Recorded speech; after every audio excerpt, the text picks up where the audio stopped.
Hello student, इंग्रजी वाचन व लेखन दोन्ही गोष्टी पक्क्या करायच्यात, हो की नाही?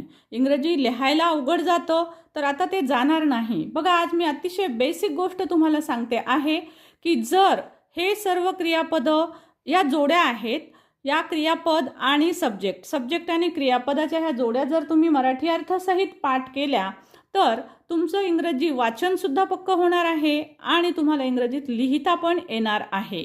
तर बघा कशा आहेत त्या जोड्या. आय ॲम म्हणजे मी आहे, यू आर म्हणजे तू आहेस, यू आर म्हणजे तुम्ही आहात, वी आर म्हणजे आम्ही आहोत, ही इज म्हणजे तो आहे, सी इज म्हणजे ती आहे, इट इज बर्ड ॲनिमलसाठी वापरतात, तो ती आहे, पार्थ इज म्हणजेच पार्थ आहे, तनू इज म्हणजे मुलीचं नाव तनू आहे, Parth and Tanu R, Parth व तनू आहेत. अशा पद्धतीनं बेसिकपासून मराठीतून जर इंग्रजी वाचायला लिहायला आणि बोलायला शिकायचं असेल तर आमच्या चॅनलला जरूर व्हिजिट करा. Thank you so much.